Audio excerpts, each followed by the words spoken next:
Hello Silayan members, I'm Georgie Mugo, your Director of Activities and Events. Welcome to another series of Kain na tayo. And today our featured chef will demonstrate a famous dish, Arroz Valenciana. But before we start our cooking segment, I would like to talk about the history of this famous Filipino dish. As you all know, the Philippines was under the Spanish rule for more than 400 years. We've learned a lot from Spain, and most of them are food, from mechado to apitada to the Filipino paella called Arroz Valenciana. This dish derived from the Valencia region of Spain, where the paella was invented. Paella is a one-pan dish prepared with glutinous rice, chicken or poultry, seafood and vegetables served during fiestas and holidays. Our featured chef today was born and raised in Bacolod City, Negros Occidental. She's married to a wonderful husband, Tony, and they both have a beautiful 7-year-old daughter, Sophia. Our chef gained her interest in cooking while spending a lot of time in the kitchen with her Lola at a very young age. In her spare time, she loves exploring San Diego with her family and of course, cooking. My Silayan friends, let's all give a warm welcome to our newest member and chef extraordinaire, Ines Gamboa. Hello everyone, thank you for joining Kain na tayo. Let's eat. Today I'll be showing you how to make Arroz Valenciana. It is a Filipino version of Spanish paella. Traditionally, it is served during holidays, fiestas, and family gatherings. Growing up, my grandmother served this dish during All Souls Day, where we celebrate and remember our loved ones who have passed. It is usually prepared with the rice cooked separately from the meat and vegetables, then mixing everything at the end. But I will be teaching you a simpler way of making it with just one pot. Let's cook. I've already started with the shallots and the garlic. You just want to cook it until the onions are translucent. I have about a tablespoon of olive oil.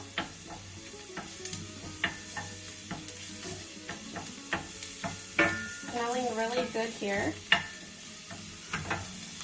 I think I'm gonna add some olive oil, maybe a half tablespoon.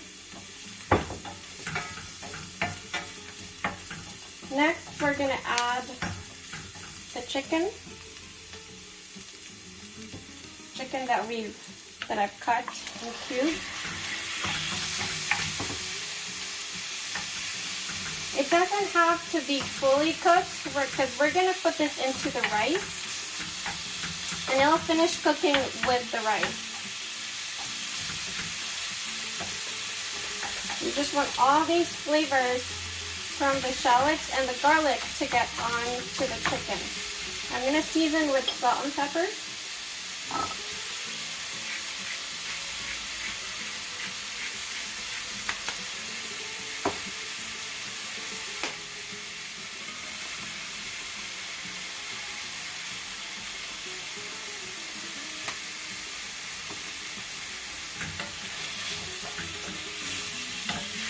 For the chicken not to stick on the pan, you want to make your temperature a little bit high because the temperature helps it not to stick on the pan.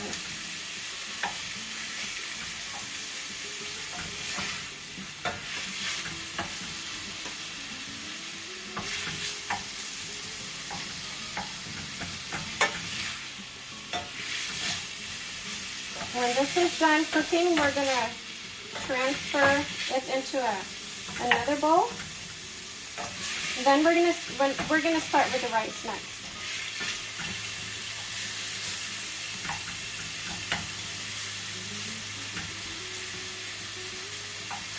So I'm gonna leave it just to do its thing until we're ready to move it to the bowl.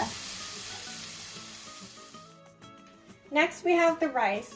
For the rice, make sure that you rinse your glutinous rice about 3 to 4 times. We just want to get rid of the extra starch from the milling process. So I'm going to put this on the pan now that we're done cooking the chicken. I'm going to start this up again. And we're going to put the water, 2 cups of water. So when you're making the rice, the measurement for glutinous rice is different from regular rice. For glutinous rice, this is 1:1, 1 cup of water to 1 cup of the rice. It is different from the way we make regular rice. So into that rice, I'm gonna add turmeric, 1 teaspoon of the turmeric. I'm sorry, 2 teaspoons. So basically 1 teaspoon per 1 cup of glutinous rice. Next, I'm gonna add, usually paprika is not usually an ingredient that is part of Valenciana, but I do like the flavor of paprika. So I'm gonna add just a half teaspoon.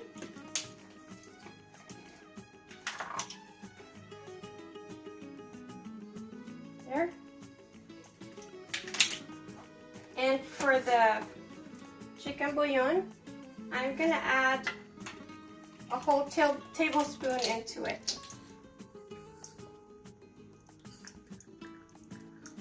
1 tablespoon. The chicken bouillon is very salty, so you don't need to add any salt to the rice.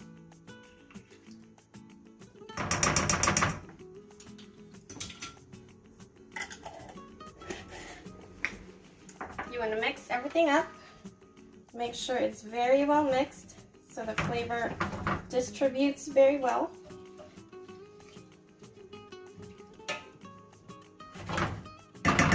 Now we're going to add the remaining ingredients. I'm going to put the chicken back and just spread it out into the rice.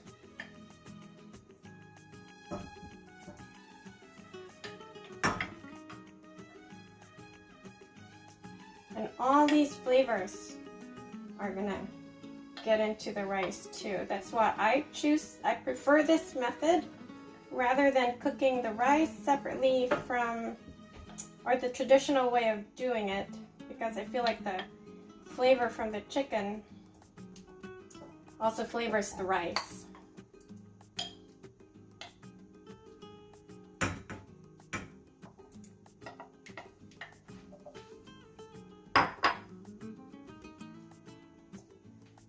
So that's that for the chicken. Now we're gonna do the kielbasa. The kielbasa does not need to be cooked with the chicken because it is already fully cooked. So you just want to spread that around. Kind of decorate it in a way so that when it is all done, it looks nice and pretty.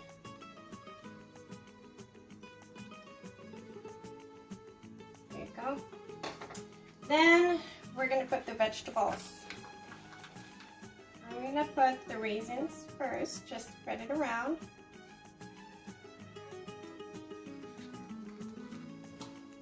Makes it more colorful.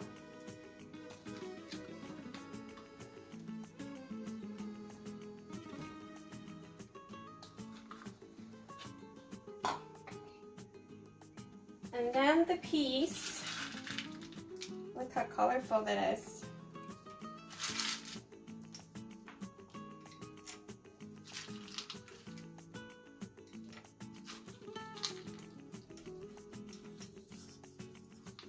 And then the last thing would be the peppers.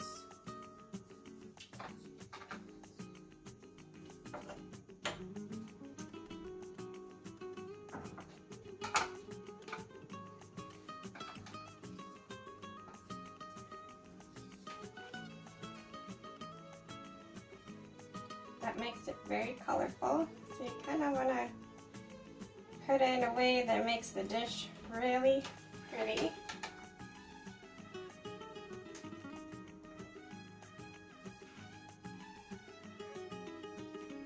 It's already smelling really good. I can smell the turmeric.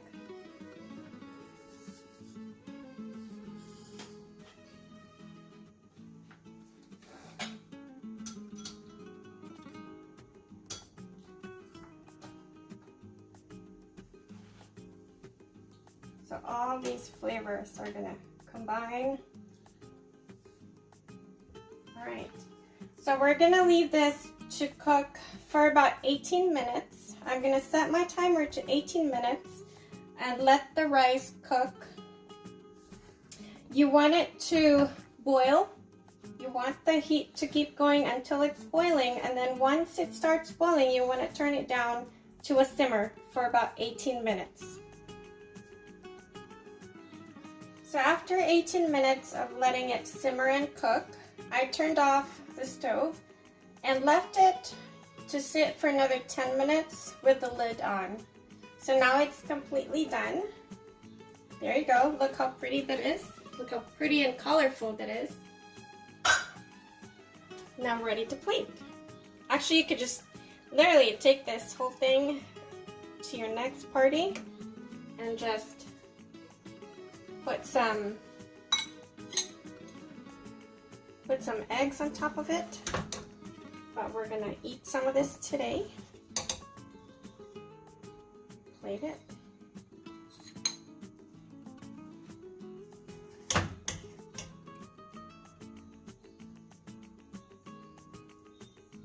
Some sausage, some chicken, oops,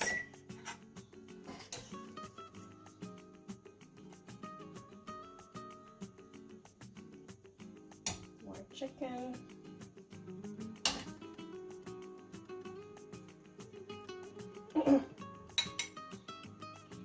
and I'm gonna put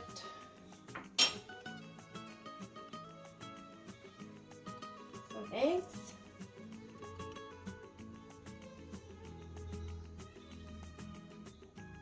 which is the traditional way of serving it.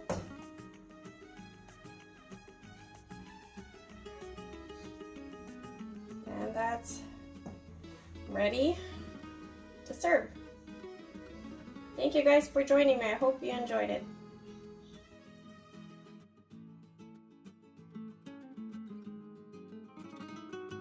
We hope you enjoyed watching this episode of our online series. Stay tuned for more Silayan Filipina videos in the future. Just hit the subscribe button down below to be notified when new videos are published. Thank you, and we hope you join us again soon.